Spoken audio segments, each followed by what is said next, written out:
욥기서 2장 11절부터 13절 말씀, 우리 세 절의 말씀을 우리가 합독하도록 하겠습니다. 구약성경, 제 성경으로는 762면에 있습니다. 욥기서 2장 11절부터 13절까지의 말씀, 다 찾으셨으면 우리 같이 한 목소리로 합독하겠습니다. 때에 욥의 친구 세 사람이 그에게 이 모든 재앙이 임하였다 함을 듣고 각각 자기 처소에서부터 이르렀으니 곧 대만 사람 엘리바스와 수아 사람 빌닷과 나아마 사람 소발이라.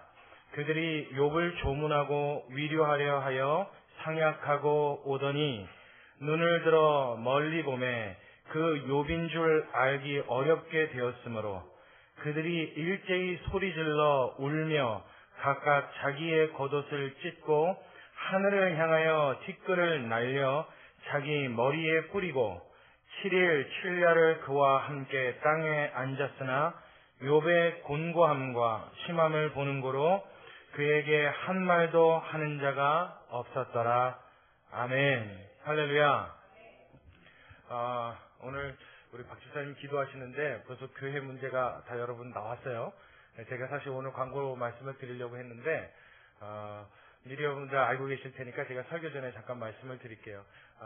우리가 지난주에 교회 이전 문제를 놓고 전교인이 모여서 상의하고 만장일치로 이전하는 것에 대해서 가결하였는데 그것이 우리 뜻대로 되지 않았어요. 어떤 이유에서인지 사실 정확하게 무슨 이유 때문이다 이렇게 말씀드리기가 좀 어려운 상황인데 중요한 것은 옮기는 것 자체가 불가하게 되었습니다. 그런데 제가 기도하는 그 집사님 기도 소리를 들으면서 참 마음에 은혜되는 부분이 하나 있었어요. 제가 오늘은 사실 기분이 참 좋아요. 마음이 참 좋은데 제가 왜 기분이 좋고 마음이 좋으냐면 몇 가지 이유가 있습니다. 첫 번째는 여러분들을 만난 게 오늘 유난히 이렇게 반갑습니다. 할렐루야. 모르겠어요. 이렇게 제가 예배 이외에는 잘 모르겠지만 특히 예배 때 이렇게 강대상에 올라왔을 때 드는 감정들은 거의 대부분 제가 이미대로 감정을 갖고 생각해서 드는 감정이 아닐 때가 많습니다. 거의 아니에요. 근데 이 사실 유독 오늘 여러분들을 뵙는 제 마음이 하나님이 이렇게 참 귀하다는 생각을 주시는 것 같아요. 그래서 제 입가에 자꾸 미소가 머무는데 또 한 가지 제가 이 기분이 좋고 오늘 감사하다는 마음을 가졌던 이유는 기도하는 내용과 사실 딱 똑같은 내용 때문이었어요. 준비하는 과정 중에서 사실 급한 감이 있었거든요. 그래서 기도를 충분히 못하고 교회 이전 문제에 대해서 가결하는 것이 옳은가 하는 고민이 저한테 있었습니다. 그리고 내용과 똑같이 저도 그 4층 독서실 문제에 대해서 저희는 사실 저녁 예배만 해도 많이 소리가 크잖아요. 근데 과연 예배 드리는 것이 우리가 원활하게 잘 할 수 있을까 하는 그런 고민들이 계속 있었어요. 그래서 그걸 놓고 기도를 하고 있었는데 특별히 어떤 문제, 어떤 이유가 있어서 이 일이 어그러진 것이 아니라 자연스럽게 그쪽에서 저희를 좀 포기하는 그런 상태가 되었어요. 그래서 저희들도 이전하는 문제에 대해서 그렇게 이번에 이전하지 않으면 큰일 날 문제가 되는 것이 아니다라는 그런 결론을 얻어서 이번에는 좀 시간을 갖고 다시 하나님이 더 좋은 것을 예배하는 것을 믿고 준비하는 시간을 갖기로 하였습니다. 여러분들 여기에 대해서 너무 많이 실망 안 하셨으면 좋겠어요. 시편 말씀에 보면 사람이 마음으로 그 길을 계획할지라도 그 걸음을 인도하시는 이는 누구시라고요? 여호와 하나님이라고 하셨습니다. 그 하나님께서 우리를 좋은 곳으로 하나님의 뜻에 맞는 곳으로 전하게 인도해 주실 줄로 믿습니다. 할렐루야. 그래서 저는 못 옮기게 된 것도 감사해요. 얼마나 감사한지. 그리고 게다가 오늘 여러분 기도 다 들으셨죠? 같은 마음으로 기도하셨죠? 우리가 뜻이 관철되지 않았다고 해서 하나님 앞에 불평할 것이 없습니다. 하나님이 주시는 건 언제나 떡이요 생선인 줄로 믿습니다. 이렇게만 말씀해도 무슨 말인지 다 아시죠? 우리 교인들은 이제 성경에 다들 박사가 되셔서 할렐루야. 이제 이렇게만 운띄면 벌써 복음서에 어디 말씀이다 대충 여러분들 감 잡으실 거예요. 우리 눈에 원하는 대로 우리 마음에 드는 대로 원치 않는 대로 일이 진행되어도 하나님은 언제나 그 자녀에게 떡과 생선을 주시는 좋으신 하나님인 줄로 믿습니다. 그래서 저는 참 그게 기분이 좋아요. 하나님이 아무렇게나 결정하여도 다 이루어지게끔 인도해주신다면 그건 저주입니다. 하나님이 정욕대로 내어버려 두신 거예요. 선한 길로 반드시 인도해 주실 줄로 믿습니다. 아울러서 한 가지 부탁드릴게요. 여러분들 교회를 위해서 또 교인 한 사람 한 사람을 위해서 여러분들 더 마음을 쏟고 기도해 주시기를 부탁드리겠습니다. 자, 이제 우리 말씀 같이 한번 보도록 할게요. 자, 오늘 말씀을 봤더니 욥기서에 드디어 2장 11절에 오니까 2장 11절로 마지막 절까지 오니까 욥 이외에 욥의 세 친구가 등장을 합니다. 욥 말고 다른 인물이 등장했죠. 세 사람의 이름이 뭐라 그랬어요? 엘리바스, 빌닷, 소발. 그렇죠. 대만 사람 엘리바스, 수아 사람 빌닷, 나아마 사람 소발. 이름이 이상하죠. 소발, 말발, 닭발. 전 그렇게 외웠어요. 소발. 이런 이상한 이름을 가진 세 친구가 욥의 소식을 듣고 조문하고 위로하려고 상약하고 모였다. 약속했다는 거죠. 그들이 약속하고 한 자리에 모여서 함께 왔다는 이야기입니다. 그래서 이 본문을 보고 학자들 간에 의견이 조금 분분한 부분이 있어요. 뭐냐면 왜 이 친구들이 각각 그 소식을 들었을 때 따로따로 와서 그곳에서 만나지 않고 왜 한 군데 모였다가 같이 왔을까? 약속 잡고 온 것처럼 왜 이렇게 왔을까? 뭐 그럴 수도 있죠, 뭐. 우린 그렇게 생각하죠, 여러분. 뭐 오는 방법이야. 우리 교원애들 버스 타고 왔어요. 왜 버스 타고 왔을까? 똑같은 거 아닙니까? 택시 탈 수도 있고, 가까우면 걸어올 수도 있고, 가까웠지만 몸 상태가 안 좋으면 뭐 차를 얻어 타고 올 수도 있고, 뭐 그건 마음대로 온데 학자들의 생각은 그렇지 않아요. 이것도 꼭 이유를 추적하려고 합니다. 그래서 몇몇 학자들은 그런 의견을 내는 사람도 있습니다. 이 사람들이 여러분 이 세상에서 제일 빠른 게 뭡니까? 제일 빠른 거. 뭐요? 또 아까 누가 한 글자 그랬는데? 빛? 빛 그랬어요? 빛? 비인 줄 알고 빛 빠르죠. 1초에 지구를 7바퀴 반 돈다는데 그것보다 빠른 게 없죠. 근데 저는 빛보다 좀 더 빠른 것 같아요. 소문. 소문 이야기 하셨는데 사실은 뭐 빛이 더 빠르겠지만 이 소문의 속도라는 거예요. 여러분 상당하죠. 분명히 어제 일어난 일인데 상상도 못하는 사람까지 이미 그 소문을 다 알고 있어요. 이 말의 속도가 얼마나 빠른지 아마 분명히 이 세 친구가 욥의 소문을 듣고 욥한테 왔을 때는 여러분 어릴 적에 친구들 사이에서 그런 게임을 해보셨는지 모르겠는데 한 줄로 쭉 앉아서 맨 앞에 있는 사람한테 귀에다가 소곤소곤 단어 하나를 얘기해주고 전달해서 맨 뒷사람 이야기하면 같은 말을 해요 안 해요? 여기 제가 박집사님한테 딱 말씀드리고 그 단어를 쭉 연결해서 저 뒤에 이재준 선생님이 이야기하면 분명히 다른 말 합니다. 저는 분명히 밥그릇 그런데 저희 가서는 뭐 이상한 거 얘기해요. 그죠? 말 말고 뭐 이런 거요. 사람의 말이라는 게 말이에요. 소문이 빠르지만 빠르기 때문에 또 오는 하나의 폐단이 무엇이냐면 왜곡된다는 것입니다. 그렇죠? 그 소문이 정확하게 가주면 좋겠는데 욥이 망했대. 욥의 자식들이 죽었대. 이렇게 나기 시작한 소문이 이 친구 세 사람의 귀에 들어갈 때는 어떻게 해요? 욥이 아주 못된 짓을 해서 하나님이 그를 저주하셔서 쫄딱망하고 알그지가 됐대. 그리고 몸도 반병신 다 됐대. 그래요 안 그래요? 여러분 보통 그렇게 소문 퍼져요 안 퍼져요? 이전에 한번 말씀드린 이야기인데 저희 동네에 그 어떤 목사님이 좀 불의의 사고로 돌아가셨단 말이에요. 근데 돌아가신 모습이 사실 목회자는 죽을 때도 좀 아름답고 이렇게 좀 멋있게 죽음을 맞이해야 그것도 참 은혜가 되는데 막 평생 아파갖고 각혈하다가 그냥 고통스럽게 죽으면 그것도 참 좀 그래요. 그쵸? 좀 보기가 안쓰러운 생각이 들어요. 근데 안쓰러우면 그냥 안쓰럽다 그러면 되는데 그 교회 목사님은 감나무에 올라가셨다가 이게 여러분 기억나시죠? 감나무에 감 따라 교회 있는 마당에 있는 감나무에 감 따라 올라가셨다가 가지가 부러져갖고 떨어지셨는데 돌아가셨어요. 여러분 명예스러운 죽음은 아니죠.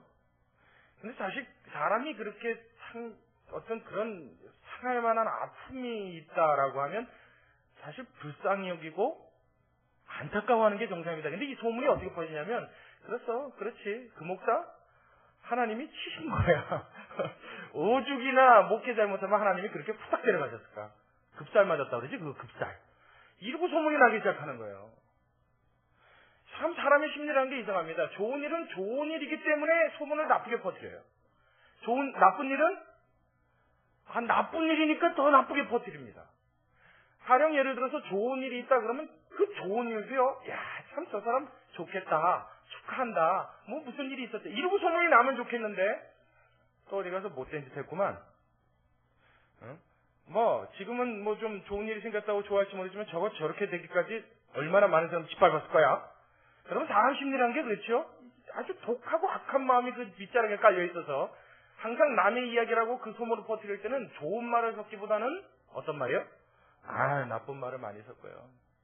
학자들 생각에는 어떤 생각이 들었냐면 이 욥의 세 친구가 약속해서 한자리에 모여 온다는 이유가 있는데 서로 셋 다 욥의 소식을 듣자 하니 그가 무슨 큰 죄를 저질렀대더라. 그렇지 않고서는 하나님이 그렇게 하루아침에 망하게 하는 그런 엄청난 저주를 그게 퍼부을 리가 없다.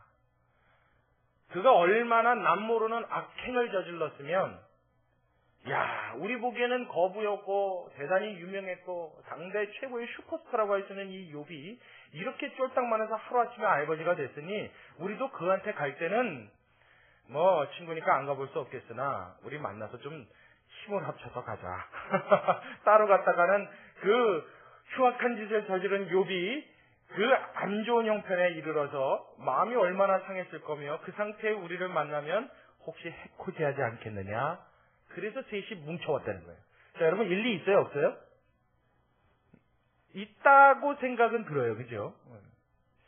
이건 근데 제가 생각하기에는 조금 무리가 있어요. 왜냐하면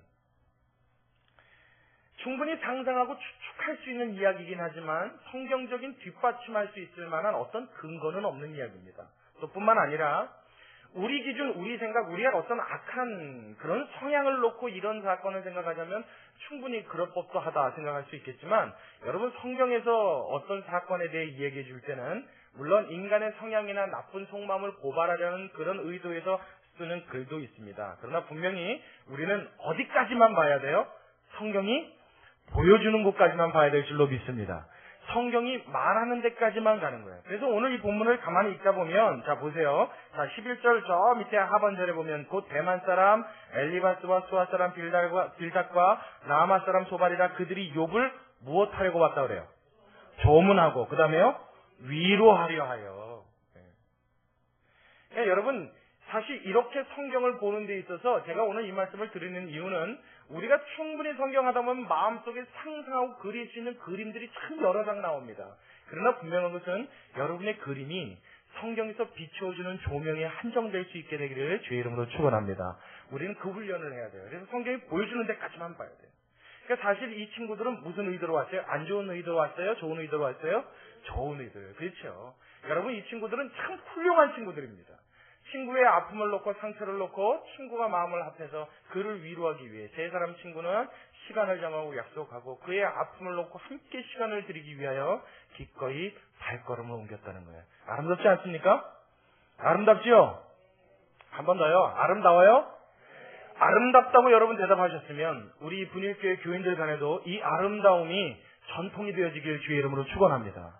그냥 읽고 말지 말자고요. 제가 이 앞부분에 시간을 좀 할애하는 이유가 있어요. 이 부분에 제가 힘을 줘서 말씀드리는 이유는 우리가 이런 것을 보고 읽을 때 이 말씀이 나에게 있어서 정말 좋다, 아름답다, 이 말씀은 나에게 은혜가 된다라고 느끼셨다면 그것이 나의 것이 될 수 있도록 우리 교회에 무엇이 될 수 있도록 할렐루야. 그래서 우리는요 누군가가 눈물을 흘릴 때 혼자 있게 내버려두지 않는 교회가 되어야 될 줄로 믿습니다. 처음에는 교회부터 시작하자고요. 처음에는 우리 교회 안에서. 그래서 내 이웃, 내 형제, 내 가족, 내 교인 안에서 아픔이 있거나 힘들거나 어려운 사람들은 서로 마음 열고 함께 할 수 있는 그런 분위기와 그런 문화가 정착해야 되리라고 저는 믿습니다. 그게 교회 안에 바람직한 일이에요. 근데 제가 알기로 아직까지 이 분위기교회도 분위기교회뿐만 아닙니다. 어느 교회나 사실 그게 그렇게 현실적으로 쉽지가 않아요. 내가 나의 치부를 드러내서 나의 아픔을 누군가에게 이야기한다는 거 여러분 쉽지 않죠? 왜 그래요? 단순히 부끄럽기만 해서 그렇습니까? 우리는 항상 머릿속에 그런 생각이 있어요. 좋을 땐 좋지만 안 좋아지면 지금이야 서로 얼굴 보고 웃고 저기 하니까 내 아픈 부분, 내 약점 이야기해도 괜찮다. 하지만 만일 저 사람과의 관계가 조금이라도 좋지 않아진다면 이것이 나에게 씻지 못할 흉이 되지 않겠는가. 이런 두려움을 우리는 안고 있는 것 같아요. 적어도 교회 안에서만큼은, 적어도 그리스도의 이름으로 모인 이 코이노니아 교회 이 모임 안에서만큼은 서로의 흉어물이 그 사람의 약점이 되지 않을 수 있도록, 오히려 남의 흉허물이 나의 약점이 될 수 있도록 안아주고 위로하고 하나 되어지는 이 놀라운 주의 은혜가 우리 가운데 있어야 될 줄로 믿습니다. 이걸 먼저 우리 마음속에 새기고 가자고요. 할렐루야! 이걸 우리 가슴에 새기고 그 다음에 12절로 넘어갑니다. 자, 12절 같이 볼게요. 여러분들이 한번 큰 목소리로 읽어보세요. 12절 시작.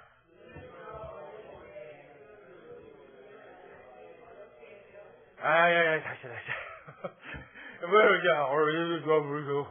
이게 뭔지 알아요? 좀 맞춰서, 이거 읽는 것도 이렇게 못 맞추면 어떡합니까? 저분이 나보다 속도가 좀 느리다 그러면 빨리 읽는 분들이 좀 늦게 읽으세요. 그래서 속도를 맞추는 거예요. 자, 12절 시작.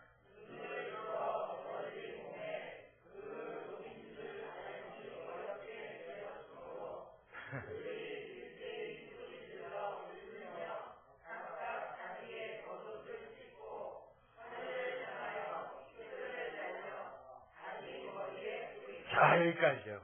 자, 보세요. 친구 세 사람이 오는데 멀리서 욥을 발견했어요. 만나서 욥을 위로하려고 조문한다는 것은 그 자녀 10명이 다 죽었으니 조문하려고 왔겠죠. 위로하는 것은 욥의 형편이 말이 아니게 됐으니까 그를 위로하려고 왔습니다. 그런데 막상 욥에게 도착해서 욥을 발견했어요. 욥의 형편이 어땠어요? 욥인 줄 몰랐어요. 욥이 너무 살을 많이 뺐다든가, 아니면 이전보다 더 건강해져서 너무 멋있어졌다든가. 왜 살 뺐다는데 왜 웃어요? 살 뺐다니까 날 딱 쳐다보면서 웃네. 만약 그런 이유로 못 알아봤다 그런다면 모르겠지만, 지금은 이 욥의 형편은 어떻게 돼요? 몰골이 이루 말할 수 없는 형편에 대해서 알아볼 수가 없는 거예요. 분명히 욥의 집 맞는데, 그 욥의 집터가 있던 그 자리에 맞는데, 저기 있는 저 사람 체형이나 외모로 봤을 때 눈, 코, 입, 이목구비가 꼭 욥 맞는 것 같은데 얼마나 그 형편이 심하게 망가졌는지 도대체 알아볼 길이 없는, 아주 극심하게 무너진 그의 육체를 발견하였습니다. 이 세 친구가 보자마자 어떻게 했어요? 옷을 찢고 티끌을 날려 머리 위에 뿌리고. 여러분, 고대 근동지방에 살던 이 사람들의 어떤 특징은, 어떤 감당할 수 없는 슬픔이나 견딜 수 없는 아픔이나 고통이나 괴로움이 왔을 땐 꼭 그들이 보이는 어떤 겉으로 드러난 행동 양식이 있었습니다. 우리는 너무 슬퍼지면 어떻게 해요? 가슴 치고, 그 다음에 바닥도 치고, 벽도 치고, 머리도 치고, 또 우리나라 사람들은 꼭 하는 거 있어요. 통곡할 때 하는 거 있죠. 아이고 똑같은 거예요. 한국 사람들은 너무 감당이 힘들면 눈물이 안 나와도 뭐부터 해요? 곡부터 하죠. 아이고, 그래요 안 그래요? 맞죠? 이 시대의 사람들은 그런 특징이 있었어요. 그게 뭐냐면 옷을 찢는 거였어요. 그래서 여러분, 저번에도 한번 말씀드렸는데, 그 패션 오브 더 크라이스트에 보면은 예수님한테 대제사장이 묻죠. 내가 정말 하나님의 아들이냐? 그랬더니 예수님이 내가 말하였도다 그러잖아요. 그랬더니 대제사장이 이러더니 어떻게 해요? 알아보라? 제가 무슨 단어인지 모르겠어요. 뭐 어쩌고 그러면서 이걸 쫙 찢어요. 그게 그들의 표현 방법입니다. 그게 예수님 시대까지도 내려왔어요. 얼마나 고통스러운지 눈물이 나기 전에 뭐부터 하는 거예요? 옷부터 찢는 거예요. 그리고 어떻게 해요? 재를 뿌려서 머리 위에 뒤집어 쓰는 거예요. 그 똑같은 행동을 앞장에 1장에 가면 누가 했어요? 욥이 했죠. 욥이 무슨 소식 들었을 때 했어요? 자녀들이 다 죽었다 소리를 들었을 때. 그러니까 여러분, 이 세 친구의 마음이 어떤지 이해가 가시죠? 그냥 한마디로 표현해 그러면 아이고입니다. 아이고 그리고 무너지는 거예요. 이 세 명이. 그 욥을 보고선요 가슴이 무너져서 견디지 못하는 거예요. 여러분, 그림이 이렇게 상상이 되세요? 장면이 떠오르세요? 떠올라야 합니다. 본 것처럼 이렇게 머릿속에 그 싹이 맺혀져야 돼요. 자, 그 이후에 제일 중요한 절이 나옵니다. 13절 우리가 함께 읽습니다. 저랑 같이 읽게요. 13절 시작. 7일 7야를 그와 함께 땅에 앉았으나 욥의 곤고함이 심함을 보는 거로 그의 한 말도 하는 자가 없었더라. 자, 이게 제일 중요해요. 자, 보세요. 지금 이 욥의 친구들이 곡을 하면서 욥에게 왔어요. 우리식의 표현입니다. 곡소리를 내면서 욥 앞에 왔어요. 사실 올 때는 뭐 하려고 왔다고요? 두 가지 한다고 그랬죠. 조문하고 위로하려고. 그 조문하고 위로하려면 뭘 해야 되잖아요. 조문하면 가서 그 앞에 지금 우리 기독교식으로 말하면 국화라도 놓고 기도라도 하고 얼마나 안 되셨냐고 조문해야죠.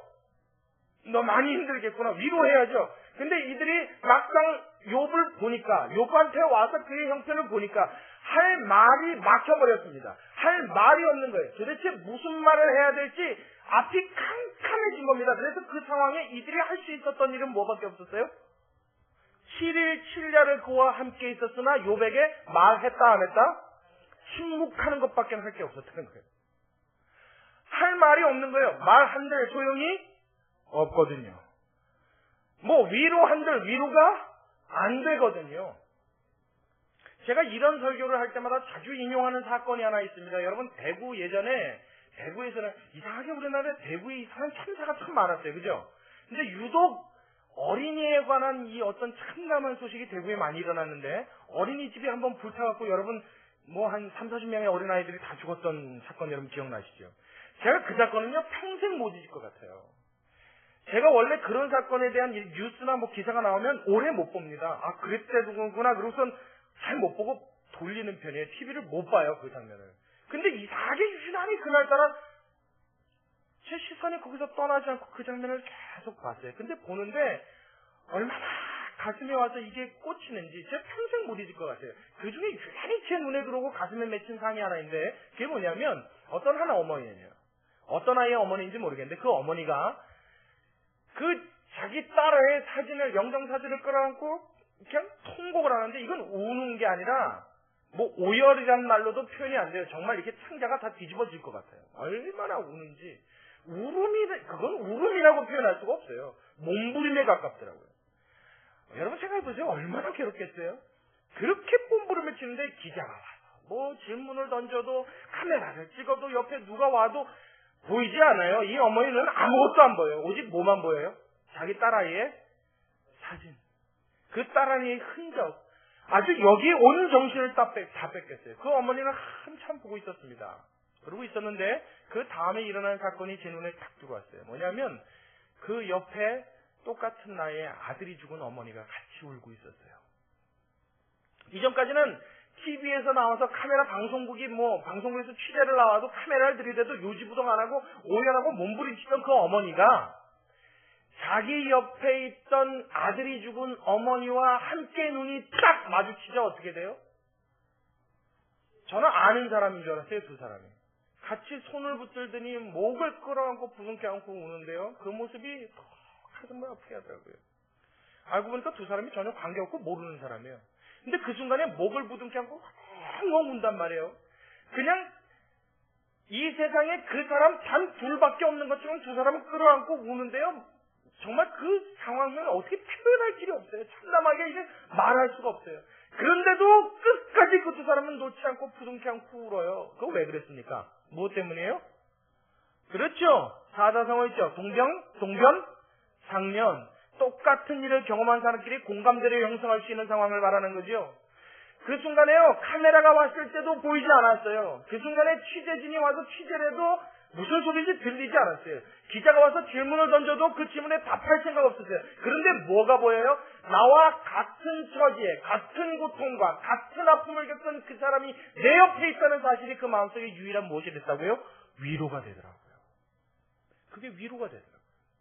지금 오늘 본문에서는요, 이 친구들이 7일 동안 밤낮으로 그와 함께 울고 있었지만 입을 열 수 없었던 이유가 바로 여기에 있습니다. 무엇 때문에 그래요? 이 친구들은 정작 욥을 위로하러 왔으나 위로할 수 없다는 사실을 직감한 것은 자기들이 욥과 같은 고통을 당하지 않았기 때문이에요. 여러분, 맞아요, 틀려요? 그러니까 우리가요, 사람을 위로할 때 이런 부분에 있어서 참 조심하고 주의해야 합니다. 섣부른 말로 잘못 위로하면 위로를 아니한만 못하게 돼요. 제가 아는 어떤 존경하는 목사님이 어떤 대학 교수가 암으로 투병 생활을 하다가 수술하러 들어가는데 병원 신방을 간 이야기를 해주신 일이 있어요. 가셔서 이제 암이 굉장히 좀 심각한 상황이었습니다. 그래서 수술을 하고 나면 성공을 할지, 그리고 게다가 그 암이 이 뇌종양, 뇌에 있는 암이었기 때문에 수술을 잘 한다 해도, 제거를 한다 해도 혹시 뇌가 다치게 되면 불의의 어떤 사고로 인해서 안 좋은 결과가 있을 것이 잘 수술될 확률보다 훨씬 높았어요. 그러니까 사실 그런 상황에 신방을 가면 이제는 마지막을 준비하는 어떤 그런 준비의 신방을 해야 되지 않겠습니까? 그래서 이 목사님이 가서 그 대학 교수님을 신방한다고, 위로한다고, 또 그리고 중요한 것을 꼭 해야겠다는 생각에 자기 딴에는 정말 기도하는 마음으로 가서, 교수님, 만일 들어가서 수술을 하고 잘 되어서 나온다면 뭐 더 없이 바랄 거 없이 감사하고 좋은 일이겠지만, 만에 하나 안 좋은 결과가 있어서 다시 수술실에서 나오지 못한다고 해도 교수님은 천국으로 가실 수 있다는 확신이 있으십니까? 만일 그 확신이 없다면 지금 그 확신을 갖고 수술실로 들어가시는 것이 어떻겠습니까? 그리고 복음에 대해서 간절히 이야기를 하고 손을 붙들고 기도해 줬답니다. 여러분, 잘했어요? 잘못했어요? 잘한 거죠. 여러분 같으면 그보다 더 좋은 말 할 수 있어요? 없어요. 굉장히 지혜롭게 잘한 겁니다. 최선을 다해서 한 것이고요. 그 이상 더 잘할 수 있는 게 없어요. 게다가 마음도 정성을 다했죠. 뭐 이 이상 어떻게 더 잘할 수 있는 신방이 없답니다. 최선을 다해서 신방을 했어요. 그러고 나서 그 교수님이 들어가 수술을 했는데 이 목사님 말이 차라리 안 좋게 돼서 거기서 죽었으면 별 탈이 없었을 텐데, 이 수술이 끝나고 나서 너무 건강하게 되어서 완치되어서 퇴원했답니다. 할렐루야. 그러면 이게 기뻐야 될 일인데 이제서부터 이게 문제가 된 거예요. 뭐냐면 이 교수님이 나와서 가는 곳마다 그 아무개 목사, 아니 어쩜 사람이 죽음을 앞에다 놓고 수술실에 들어가는데 그렇게 무섭게 몰아붙이고 매단 소리만 골라갖고 하든지, 수술실 들어가서 가슴이 서늘해갖고 혼났다는 거예요. 내가 죽을 일이 있어도 내가 저 소리 듣고 살아야겠다고 살아나왔어요. 그 목사가 아주 못쓰겠더라고. 근데 여러분, 이름만 대면 알만한 아주 유명한 목사님입니다. 그러면서 그 목사님이 뭐라냐면, 내가 신방을 하면서 정말로 하나님 앞에 이건 실수입니다라고 인정했던 사건이 그 사건이 되는 거예요. 왜 그런 거 아니? 말은 잘했을지 몰라요. 현명하게 말했을지 몰라요. 똑똑하게 굴었을지 몰라요. 마음을 다했을지 모릅니다. 그러나 정말로 위기와 어려움에 닥친 사람에 대해 말을 꺼내낼 땐 내가 그 일을 당해보지 않고선 그 사람의 심정을 절대로 알 수 없다는 것을 자기가 거기서 배웠다는 거예요. 아무리 현명한 말, 아무리 똑똑한 말을 해도 그것은 그 사람에게 우둔한, 그 사람에게 미련한 말밖에 되지 않는다는 것을 그제서야 깨달았다고 합니다. 아멘? 네. 자기는 참 자기의 지식에 의지해서 이론에 입각해서 정말 중요하다 생각하는 것을 했는데, 중요한 건 뭘 몰랐어요? 그 사람이 당하고 있는 그 아픔에 대한 그 사람의 심령을 알 수 없었어요. 그 사람의 마음을 모르는 상태로 꺼내내는 말은요, 10중 8구 무엇이요? 그 사람의 마음에 상처를 주기 마련입니다. 우리는요, 이 땅에서 누군가를 위로할 때 참 조심해야 될 부분이 이 부분입니다. 왜요? 그 사람의 아픔을 내가 공감할 수 없기 때문이에요. 내가 그와 함께 그 고통을 당할 수 없기 때문이에요. 우리가 무슨 말로 위로를 하든 어떤 말을 해서 그 사람의 마음을 풀어주든, 만약 내가 그 사람 위로해주는 사람의 고통을 너도 당할 수 있겠느냐 물어본다면 여러분 기꺼이 거기에서 아멘할 수 있는 분이 몇이나 되겠어요? 여러분 같으면 그 고통 같이 당하겠습니까? 뭐 혹시 모르죠? 바늘에 찔려서 피 좀 나는 고통이라면 기꺼이 당해드립니다 할 수 있을지 모르죠? 뭐 그분처럼 암뼈에 걸려서 오늘 내일 하는 그런 시한부 인생이다. 그러면 여러분 그 고통 너도 함께 나눌래? 그러면 할 수 있겠어요? 못합니다. 아마 두 손 두 발 다 내줘올 거예요. 그런데 그런 상황에서 그 사람의 아픔을 내가 무슨 말로 위로하겠냐는 거예요. 여러분, 우리가 위로할 수 있다면 그의 아픔에 손을 붙들고 침묵으로 함께 있어주는 것 외에는 여러분 적절한 위로가 없는 줄로 믿으시기 바랍니다. 그렇다면 여러분, 진짜 우리의 마음을 위로해 줄 수 있는 분은 누구십니까? 그래서 우리의 위로자는 예수님밖에 없다고 그러는 거예요. 예수님밖에 없어요. 왜 그러세요? 우리 주님은 우리의 아픔을 채울지 아니하시는 하나님이 아니시니. 이게 무슨 말이에요? 우리의 아픔을 채울지 아니하시는 하나님이 아니시니. 이중부정이라고 그래요. 아닌 게 아니다. 이거 두 번 부정한 거예요. 그건 뭐예요? 강한 긍정이죠. 반드시 채울한다는 말이죠. 채울이라는 말은 뭡니까? 내가 그 사람의 고통을 함께 느껴보고 함께 경험해서 그 사람의 아픔을 내가 알고 이해해준다. 이 말이 채울 이런 뜻이에요. 여러분, 우리 주님은 반드시 채울하신답니다. 할렐루야. 우리의 아픔을 반드시 함께 겪으시고 반드시 그 자리에 함께 계시고 반드시 그 마음으로 공감 얻으실 만큼 충분한 고통 속에 함께 계셔지는 주님, 할렐루야. 그 주님이 저와 여러분이 믿는 예수 그리스도신 줄로 믿으시기 바랍니다. 그러기 위해 예수님은 이 땅에 몸을 입고 오신 거예요. 그래서 부유한 자로서 가난케 되신 이유는요, 가난한 자의 가난을 예수님이 겪어보기 위해서입니다. 아프지 말아야 될 자로서 아픔을 겪어보신 거예요. 고통당할 수 없는 그분이 고통을 당하신 거예요. 배고프지 말아야 될 분이 배고픔을 당하신 거예요. 40일을 금식하셨죠. 예수님은 이 땅에서 인간이 겪을 수 있는 모든 희로애락을 함께 겪으셨어요. 그래서 지금도 어떻게 해요? 우리가 아픔 중에 고통 중에 신음하며 주님 앞에 매달리고 기도하면 우리 주님께서는 우리의 등을 어루만지시면서 딱 한마디, 내가 너의 아픔을 안다 말씀해주는 주님인 줄로 믿습니다. 할렐루야. 이게 무엇입니까? 이게 위로예요. 우리 주님은 우리에게 이렇게 위로자가 되어주신다는 말씀입니다.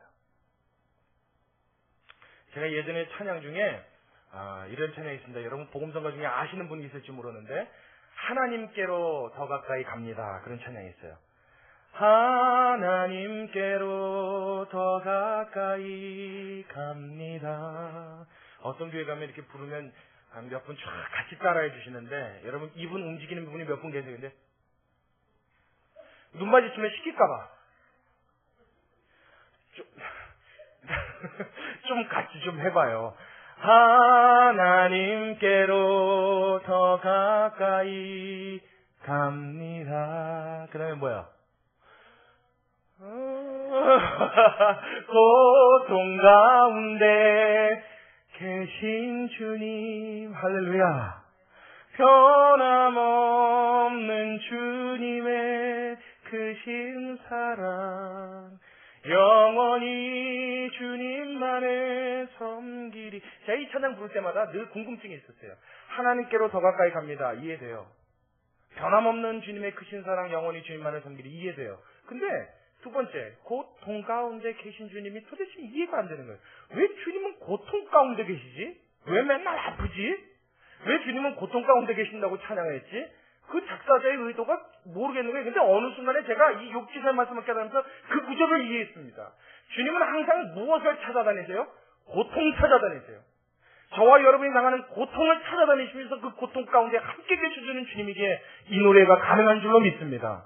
아멘. 우리 주님이 고통당할 때 뒷짐지고 나를 쳐다보고 계신다면 그 주님 앞에 내가 기도할 때 그 주님이 주시는 응답도 위로되지 않을 거예요. 그러나 우리 주님은 어떻게 해요? 우리가 신음하며 눈물 흘리는 그 눈물 속에, 우리가 아파하는 그 아픔 속에, 우리가 괴로워 입술에서 새어나오는 그 신음 속에 함께 하시는 주님인 줄로 믿으시기 바랍니다. 그러니까 그 주님의 말 한마디가 우리의 마음을 어떻게 해요? 힘있게 일으켜주시는 거예요. 할렐루야.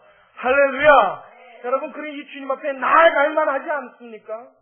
그 주님 앞에 매달릴만 하지 않아요? 그 주님이 나의 아픔을 아시니까요. 그 주님이 나의 고통과 고민과 괴로움과 고통을 아시니까요. 그 주님 앞에 나와서 기도하면 그 주님이 나의 마음을 위로하시고 나를 붙들어주시기에 충분하신 주님께서 나의 마음의 모든 고통이 사라질 수 있을 만큼 큰 위로로 함께 하시는 줄로 믿으시기 바랍니다. 두 번째요. 이들이 아무 말도 안 하고 7일 주일야를 함께 있었던 데는 그들이 함께 동병상련할 수 없었던 것도 있었지만 더 문제는 무엇이냐면 그의 아픔을 치료해 줄 수 있을 만한 능력이 없어요. 자, 성경에도 그런 말씀 있죠. 내 형제들아, 배고픈 형제에게 배부리 하라, 추워서 헐벗은 자에게 더욱게 하라 말하면 소용이 있다고 그래요? 없다고 그래요? 그것은 뭐예요? 이방인들도 하는 거라고요. 정말로 그리스도인들이라면 배고픈 자에게 무엇하는 게 정말 위로예요? 먹을 걸 주는 겁니다. 추워서 헐벗은 자에게 옷을 입혀주는 겁니다. 그렇죠? 그걸 하는 게 위로예요. 그리고 그걸 해주려면 그걸 할 수 있는 어떤 능력이 있어야죠. 실력이 있어야 합니다. 그만큼의 힘이 있어야 합니다. 뭐 빵 하나 사주는 거야 뭐 웬만한 사람은 누구나 할 수 있는 일이죠. 그러나 여러분 정말로 어려움과 고통을 당할 때 사람의 능력으로 치유할 수 없는 어떤 큰 고통 속에 있을 때 그것을 치유할 수 있는 사람이 있습니까? 아무도 없습니다. 그렇다 한다면 우리 중에 고통받는 사람이 한 사람도 없겠죠. 왜요? 내 고통부터 내가 치료하겠다니까. 근데 우리는 뭐요? 내 고통도 내가 치료돼야 안 돼요. 안 돼요. 그러니까 여러분 정신병원 가는 거 아니에요? 그 고통에 치여서 못 이기다가 뭐가 돌아요? 정신이 돌죠. 그럼 정신병원에 가는 겁니다. 여러분 우리는요 이 고통이라는 거 아픔이라는 거 상처라는 걸 치료할 수 있는 능력 자체가 없습니다. 이 능력 자체가 없다 보니까 누구든지 신음하며 고통하는 자에게 가서 말하는 것 자체가 무의미해지는 거예요. 말한들 뭐예요? 헐벗어서 고통받고 아프고 괴로운 자에게 아유 얼마나 힘들어 아프지 그리고 나는 뒤돌아서서 내 배 불리고 있는데 여러분 그 말에 무슨 소용이 있겠냔 말이에요. 내 배 불리고 내 생명 연장하고 내 연명해 나가는 일도 힘들어서 허덕허덕하는 사람이 누구의 아픔을 대신 짊어지고 그 사람을 일으켜줄 수 있는 힘이 있겠느냐 말입니다. 더더군다나 영혼의 아픔과 영혼의 상처는 그 누구도 치료할 수 없는 구제불능 전적 타락 가운데 있는 우리들의 무능함을 인식해야 될 줄로 믿습니다. 그러니까 여러분 구제해 줄 수가 없어요. 살려줄 수가 없다고요. 우리가 기껏 할 수 있는 일은 뭐예요? 돈 좀 주는 거예요. 그죠? 먹을 거 좀 주는 거예요. 집 터전 좀 마련해 주는 거예요. 근데 우리 교회는 아직 이것도 잘 못하죠. 좀 많이 했으면 좋겠는데. 분명히 성경 말씀에는 주라. 그래야 하나님도 뭐 하신다고요? 주신다고요. 우리가 줄 때 하나님도 주신다고 그래서 많이 주라 했는데 아직도 우리 교회가 그게 좀 부족해요. 이것만이라도 좀 할 수 있는 교회가 될 수 있기를 간절히 소원합니다.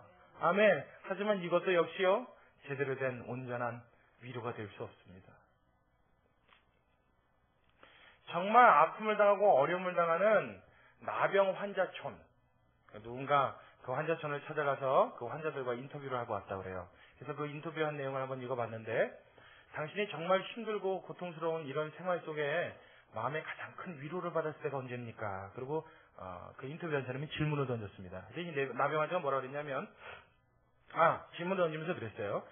당신에게 구호물자를 많이 갖다 준 사람, 그 사람을 통해서 위로받았습니까? 그랬더니 아니요. 돈을 많이 가져다 준 사람에게 위로받았습니까? 아니요. 아니면 많은 사람들이 왔다 갔을 때 좀 힘이 나던가요? 아니요. 정말로 위로받았을 때 있었습니까? 있었습니다. 언제입니까? 그러고 물어봤더니 자기에게 찾아온 사람 중에 아무 말 없이 내 옆에 앉아서 내 손을 붙들고 오래 함께 있어준 사람이 가장 큰 위로를 주었습니다. 그러더래요. 할렐루야. 할렐루야. 그것은 왜 그래요? 돈으로도 먹을 것으로도 물질로도 어떠한 양적인 것으로 그의 마음을 치료할 수 없기 때문입니다. 그의 아픔을 낫게 해줄 수 없기 때문입니다. 우리가 기껏 할 수 있는 것은요 그에게 마음을 더 주고 함께 해주는 것뿐이에요. 근데 이것 역시도 온전한 위로가 될 수 없는 것은 그의 진정한 고통과 아픔으로부터 그 오래 함께 있어주는 것 자체가 건져내 줄 수 있는 능력이 없기 때문이에요. 여러분 공감하십니까? 공감하십니까? 여러분 가끔 TV 보다가 어려운 사람들 인간극장 여러분 이런 거 보시잖아요. 그런 거 볼 때는 불치병 아이들 뭐 나올 때 있죠. 뭐 어떤 아이는 막 턱이 이렇게 자라나가고 계속 이런 사람도 있고 뭐 어떤 아이는 다리가 막 계속 부은 뭐 별별 병이 다 많더라고요. 어떤 아이는 이 살 거죽이 점점 얇아져갖고 나중에 속살이 막 터지는 병도 있고 별별 병이 다 많더라고요. 어떤 아이는 안구가 돌출되기 시작하는데 한쪽 안구가 나중에 이렇게 다 나왔어요. 얼마나 부었는지. 여러분 그런 거 이렇게 보고 있으면 어떤 생각 들어요? 내가 능력만 있으면 저 병 좀 고쳐줬으면 좋겠다. 근데 그런 능력이 있어요? 없어요? 없어요. 어떤 때는요, 여러분, 돈이 있어도 못 고치는 병이 있지요? 있어요. 제가 오늘 TV 프로그램을 좀 여러 개 이야기하는데 자꾸 생각나는 것들이 있어요. 예전에 어느 나라인지 제가 잘 기억이 안 납니다. 참 잘 알려지지 않은 나라의 아주 대부호가 우리나라의 모 프로그램에 출연한 어떤 어린아이를 평생 책임지겠다고 한국에 온 일이 있습니다. 근데 그 어린아이가 실명돼서 눈이 안 보이는 어린아이인데 피아노를 기가 막히게 쳐요. 그러니까 그 아이의 재능을 보고 내가 평생 후원해주겠다 그러고 왔어요. 그리고 그 아이가 연주 때 입을 수 있는 드레스를 10몇 벌을 사왔더라고요. 아주 대부호예요. 갑부입니다. 근데 이 사람이 한국에 와서 제일 먼저 했던 일이 그 아이의 시력을 찾아주고 싶어서 병원마다 연락을 해서 우리나라의 최고의 의료진들을 모아서 그 아이를 검사를 했습니다. 과연 이 개안을 하던가 아니면 망막 이식 수술을 하면 이 시력을 찾을 수 있는가 검사를 하였더니 선천성으로 시신경이 완전히 죽은 아이인 거예요. 그래서 어떤 수술을 해도 이 시신경을 살릴 수가 없어서 시력을 찾는 것은 불가능합니다.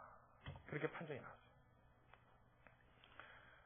그 사람이 얼마나 안타까워하고 얼마나 괴로워하든지 그걸 보면서 제가 눈물을 흘렸어요. 울었어요. 가슴이 아파서 울었어요. 저때 저 시신경을 살릴 수 있는 능력이 있었더라면, 저 힘이 있었더라면, 저 고통과 아픔에서 건질 수 있는 그 힘이 나에게 있었더라면, 여러분 그런 생각 다 하시죠? 그렇죠? 아파서 신음하다가 죽어가는 사람 보면 내가 저 생명을 살릴 수 있는 힘이 있더라면, 내가 그런 능력만 있었더라면 얼마나 좋을까. 그러나 여러분 불행하게도 우리에겐 그런 능력이 없습니다. 그래서 우리는 정말로 아픈 자들, 정말로 고통스러운 자들의 그 마음을 온전하게 위로할 수 있는 방법이 없는 거예요. 그러나 우리 예수님은 저와 여러분을 죽음 가운데서 살릴 수 있는 능력의 주님인 줄로 믿으시기 바랍니다. 사망에서 생명으로 옮겼느니라. 사망에서 생명으로 옮겼느니라. 우리의 죽어가는 생명을 하나님 나라로 입성할 수 있게끔 우리의 영혼을 완전히 하나님의 자녀로 바꿔놓을 수 있는 능력을 가지신 분 뿐만 아니라 우리의 생사화복을 임의로 주관할 수 있는 그 주님, 능력이 있으시기에 그 주님 앞에 나아가 우리의 어려움을 토로하는 일은 당연한 일이요, 우리가 받아들여야 하고 마땅히 그 앞에 나가서 기도해야 될 충분한 제목이 되는 줄로 믿으시기 바랍니다. 이럼에도 불구하고 우리가 그걸 잘 안 하는 이유는 뭐예요? 못 믿어서 그러는 거죠. 못 믿어서 그러는 거죠. 이렇게 말씀을 듣고 조목조목 따져서 이야기할 때는 수긍이 갑니다만 실제로 우리가 어려움을 당하거나 괴로운 일이 있을 때 가장 먼저 주님을 찾아가는 일이 우리에게 쉽지 않은 일처럼 되어 있는 경우가 종종 있단 말이에요. 그건 뭐예요? 그렇게 그 하나님을 제대로 인정하고 믿어지지 않기 때문이에요. 평상시에 그 하나님을 인정하고 믿을 수가 없었기에 내가 정말 고통을 당하거나 정말 어려움을 당할 때 그 하나님 앞에 매달리는 일이 우리에게 굉장히 어색한 일이 될 때가 종종 있다는 것입니다. 여러분 이 시간을 빌어서 나의 모든 고통뿐만 아니라 내 주변의 모든 이웃의 고통과 아픔과 그들의 처지와 형태를 완전히 회복시켜줄 수 있는 능력의 주님을 가슴에 새길 수 있는 여러분 되시길 주님의 이름으로 축원합니다. 할렐루야. 이분이 참된 위로자시죠. 그 능력이 있어야 위로해 줄 거 아닙니까? 능력이 있어야 살려줄 거 아닙니까? 마지막으로 세 번째, 이들이 위로할 수 없고 함께 있으나 우는 것 외에는 할 수밖에 없었던 이유가 그들은 마음이 변덕쟁이이기 때문입니다. 온전히 위로할 수 있는 능력이 있다 하여도, 동병상련을 겪었다 하여도, 여러분 사람이 어떨 때 마음 다르고 어떨 때 마음 다르고 다 아시죠? 사람의 마음은 어때요? 조석간에 변합니다. 아쉬울 때와 아쉽지 않을 때 사람은 완전히 다른 사람이 됩니다. 그렇죠? 우리가 화장실 들어갈 때의 모습과 나올 때 모습은 판이하게 틀립니다. 우리의 마음은 분초마다 바뀌는 시시때때로 변하는 변덕쟁이에요. 그러니까 여러분 설령 우리에게 능력이 있다 하여도, 그와 같은 아픔을 겪어서 그 아픔을 안다 하여도 내 마음이 변해버리면 도와줘요? 안 도와줘요? 능력도 없을 뿐더러 능력 있다 하여도 우리는 그럴 수 없는 연약한 사람들이기 때문에 마음이 수시로 변해요. 이뻤던 사람이 미워지고 미웠던 사람이 이뻐지고. 여러분 공감해요? 다 하면 하셔야 사실은 맞는데. 다시요. 이뻤던 사람 미워지고 미웠던 사람 이뻐지고. 공감하십니까? 눈을 내리깔고 대답을 안 하시는 여러분은 도대체 무슨 이유입니까? 한 번만 더 물어볼게요. 다 대답하십시오. 이뻤던 사람 미워지고 미웠던 사람 예뻐지고. 공감하세요? 다 공감하시잖아요. 누가 제일 대표로 그래요? 내 배우자 아니에요, 배우자. 배우자 없는 분들, 내 자식이잖아요. 그래요, 안 그래요? 자, 아직 자식 안 가신 분, 부모 그래요, 안 그래요? 부모는 조금 아닌 것 같아요. 천만의 말씀이에요. 부모가 미워질 게 없었으면 왜 속세 곁에? 이렇게 얘기하면 벌써 웃는 분들이 있죠? 다 공감하시는 분들이죠. 사람의 마음이 얼마나 조속간에 변하는지, 금지옥엽. 그냥, 금지옥엽이면 뭐예요? 금종이 옥으로 만든 나뭇잎이죠. 얼마나 귀해요. 그냥 불면 날아갈까? 떨어뜨리면 깨질까? 그런 표현 쓰죠. 애지중지 하다가도 조금 마음에 안 걸면 어떡해요? 아유, 그냥 저걸 나가지고 내가 천추의 한이 되어서 이놈아 하나도 나중에 결혼해서 너 같은 거 똑같은 바람만 나라 이놈아. 그래요 안 그래요? 왜 우리 반주자는 고개를 숙이고 못 들어요? 벌써 강연했는데 그 말 했어요? 이강연! 너 나중에 커갖고 어른 되면 네가 엄마야 그럴 거야. 그러다가도 어떻게 해요? 자는 모습 보면 아우 저걸 그냥 눈에다 넣어볼까? 코에다 넣어볼까? 별 생각 다 하죠? 여러분 사람 마음이 그런 거예요. 하늘의 별을 따다 드리리이다. 하늘의 달을 따다 드리리이다. 저 바다에 물이 마를 때까지 양동이로 퍼다가 당신 앞에 바치리이다. 많이 들어본 얘기죠? 그런 비슷한 제스처와 그런 사탕발림에 넘어서 다 결혼하셨죠? 지켜주던가요? 결혼하면 일단 내 식구 되면 어떻게 돼요? 와, 제가 남자나 남자 얘기만 하는 거예요. 여자도 뭐 똑같죠 뭐. 평생에 이 남자 외에는 존경하는 남자가 없을 것처럼 뚝뚝 떨어지는 눈을 하다가 생활고에 딱 부딪히면 그때서부터 어떻게 해요? 세상에 꼴보기 싫어도 그렇게 꼴보기 싫어, 그죠? 내가 저 인간을 만나서 이렇게 고자하고 그때 그 암흑의 김씨가 나를 꼬실 때 그때 내가 갔어야 되는데. 공감들 못하시는 얼굴에도요 다 티나요 여러분. 미소만 짓고 계시지 말아요. 우리 마음이 그렇다고요.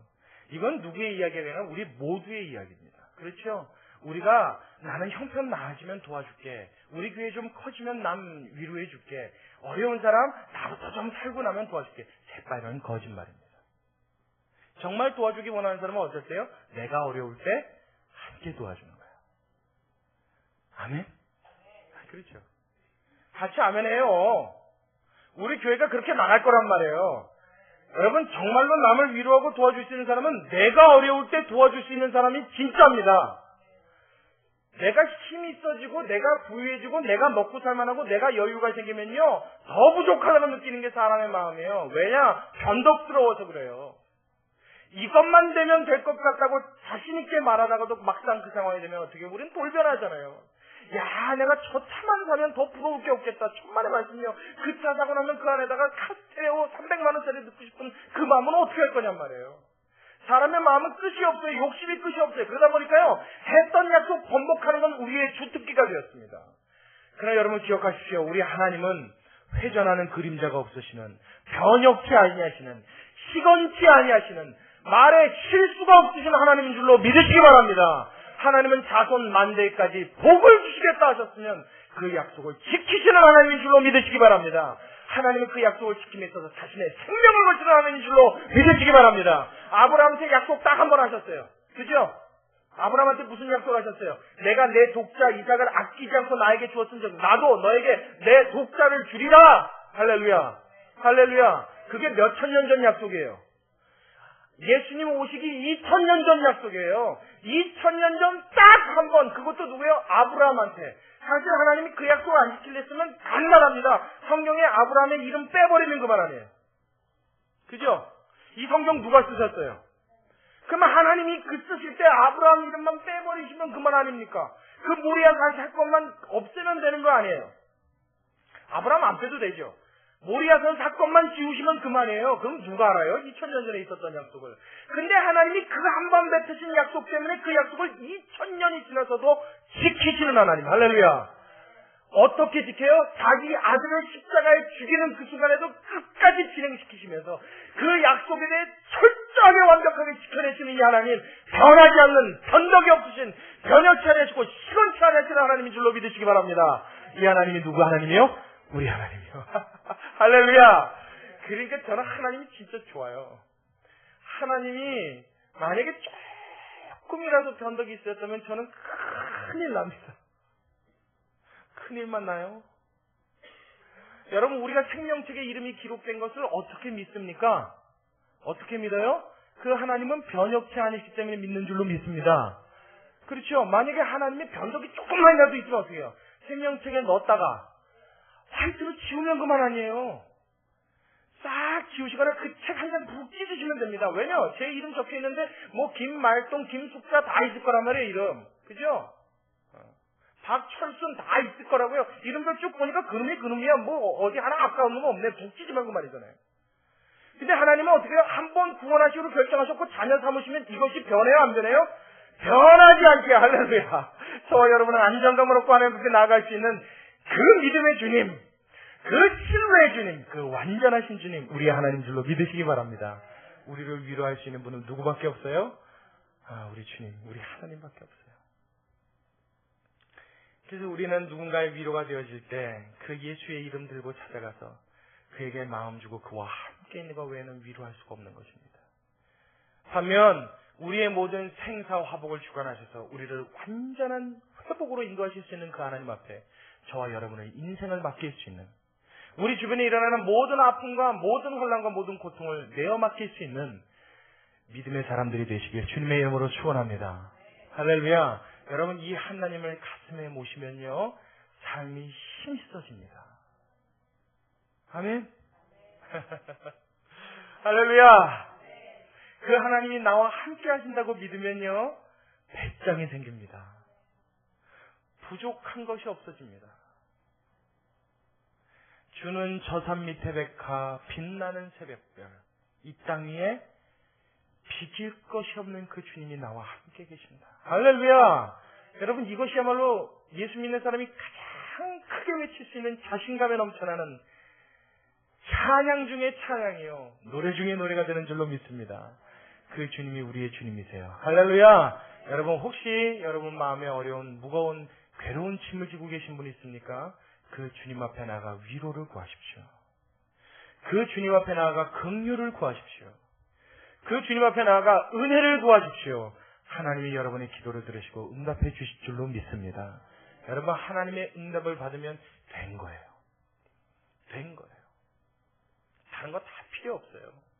하나님이 알았다, 하나님이 알았다 하시는 순간에는 여러분 다 해결된 줄로 믿으시기 바랍니다. 제가 예전에 어렸을 때 섬기던 목사님들은요 참 단순하고 어찌 보면 약간 무식해 보이는 믿음을 많이 갖고 계셨어요. 평생 하나님 앞에 믿습니다 하나 갖고 살았대요. 믿습니다 그러고 살았대요.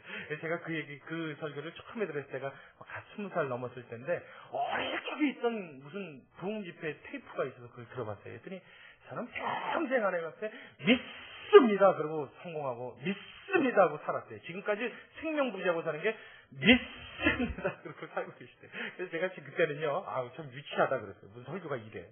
제가 여러분들한테 여러분 믿습니다 따라하십시오. 믿습니다. 잘 안 되죠. 막 어색하죠. 민망하고. 그래서 제가 그걸 들으면서 민망해서 전 그랬단 말이에요.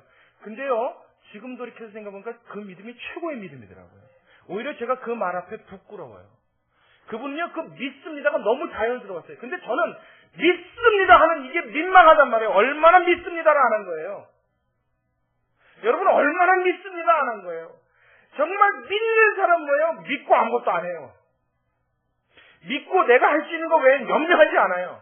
믿습니다고 하나님 앞에 맡기고 나서는 후회하지 않아요. 할렐루야. 이게 믿는 거거든요. 그래서 그분은 어떻게 해요? 중학교 갈 돈이 없었대요. 중학교 학비 낼 돈이 없어서. 그래서 어떻게 했냐? 할 게 아무것도 없어요. 하나님 앞에 나서 믿습니다. 주여, 중학교 믿습니다. 그랬더니 졸업했대요. 그러면서 학교 다 마치고 대학교 가서도 똑같이요. 믿습니다. 뭐 1시간 내내고 믿습니다. 아주 믿습니다. 자는데도 믿습니다. 그 생각이 자꾸 나요. 믿습니다. 그러고 잠들었다니까 얼마나 믿습니다를 많이 들었는지. 나중에 결혼하는데 마음에 드는 아가씨가 만난 거예요. 그 결혼하고 싶은데 돈이 없으니까 그 부인 집에서 싫어하는 거예요. 저런 놈이랑 결혼하면 평생 고생한다. 그래서 어떻게 했냐면 주여 그 여자 이름 대놓고 믿습니다. 그게 자기 사모래요. 제가 그래서 되게 유치하다 그랬는데 지금 제가 보니까 유치한 게 아니더라고요. 여러분 최고의 믿음인 줄로 믿습니다. 우리는 너무 안 믿어요. 너무 안 믿습니다. 너무 이성적으로 생각해요. 너무 판단하려고 들어요. 너무 계산해요. 이 기도는 하나님이 기뻐하실까 안 기뻐하실까. 그거 따지지 말고 일단 기도나 좀 하라고요. 아멘. 그거 따지고 앉아있는 시간에 주여 믿습니다 한 번이라도 해보시라고요. 하나님이 이걸 더 기뻐하는 줄로 믿으시기 바랍니다. 와, 똑똑하긴 이를 데가 없는데요. 단순 무식하게 믿는 건 어느 날 사라져버렸어요. 나를 유일하게 건져줄 수 있는 분이, 나의 고통과 나의 어려움을 유일하게 책임져 주시고 해결해 줄 수 있는 분이 그분이신데, 그분 앞에 단순하고 무식하게 믿습니다 하는 이 말을 잃어버렸어요. 여러분, 제일 미련한 일인 줄로 믿으시기 바랍니다. 그 주님 앞에 나가서 믿으세요. 주님을 의지하십시오. 여러분, 이 목사가 아니라, 구주의 교회가 아니라, 기독교가 아니라 살아계신 하나님이 저와 여러분을 책임져 주신 줄로 믿으시기 바랍니다. 할렐루야. 최고잖아요. 더 할까요? 믿습니다. 좀 더 할까요? 여러분들 오늘 무슨 믿습니다. 믿는다. 강연은 믿습니다. 믿는다. 믿습니다. 그리고 할까요? 할까요? 밥을 먹어도 믿습니다. 그러고 뭐 주여, 이 음식이 들어가면 배만 볼록 나고 둔해져서 고지혈증, 당뇨, 혈압, 하나님 그런 거 싹 사라지고 이제 나의 에너지 근원이 되어서 하나님 앞에 열심을 낼 수 있는 자가 될 줄로 믿습니다. 의지하시라고요. 하나님을 의지하시면 저와 여러분을 하나님이 넉넉하게 책임져 주실 줄로 믿습니다. 기도하겠습니다. 그만큼 감사하신 우리 아버지 하나님, 주님 믿습니다. 하나님, 우리와 형편, 우리의 고통, 우리의 처지, 우리의 상황 다 아시는 하나님, 내려다보시고 이미 아셔서 나에게 무엇이 필요한지도 다 파악해 놓으신 하나님, 오죽이나 그 하나님 못 믿으니 답답하셔서 나는 너의 머리털럭 그 숫자까지 알고 있다고 말씀해 주신 우리 하나님, 그 하나님 앞에 나의 마음을 토로하게 하여 주시옵소서. 주님, 내놓게 하여 주시옵소서. 주님 앞에 쏟아놓고 주님 앞에 아뢰면 책임져 주시고 붙들어 주시고 살려주시는 우리 하나님인 줄로 믿습니다. 하나님, 주님만을 의지하길 원합니다. 주님만 바라보기 원합니다. 능력 없는 인간에게, 같은 마음을 품어줄 수 없는 인간에게, 변덕쟁이인 인간에게 마음 쏟지 않게 하여 주시옵시고, 살아계신 하나님께 마음 쏟아 그 하나님 앞에 나의 삶의 길을 얻을 수 있도록, 방법을 얻을 수 있도록 주님 우리 모두를 축복하여 주시옵소서. 욥의 세 친구가 주님 7년을 함께 있었으나 한 말도 그에게 하는 자가 없었다고 합니다. 주님, 우리는 말할 자격이 없는 자들입니다. 말할 수가 없습니다. 말해봐야 소용이 없습니다. 그러나 우리 하나님의 말씀은 없는 것에서 있는 것처럼 불러내시는 하나님의 능력의 말씀인 줄로 믿습니다. 죽은 자를 살려낼 수 있는 능력의 근원인 줄로 믿습니다. 주여, 말씀하시옵소서. 우리 가운데 그대로 이루어질 줄로 믿사오니 그 모든 능력으로 우리를 도와주시옵시고 우리를 건져 주시옵소서. 하나님 앞에 언제나 우리의 삶과 모든 처지와 형편을 의탁드리고 맡겨드리오며 주님 도와주실 줄을 믿사오며 살아계신 예수님의 이름으로 기도드리옵나이다. 아멘. 할렐루야. 자, 복사 악보 준비됐죠? 한 분씩 좀 나눠주시고요. 오늘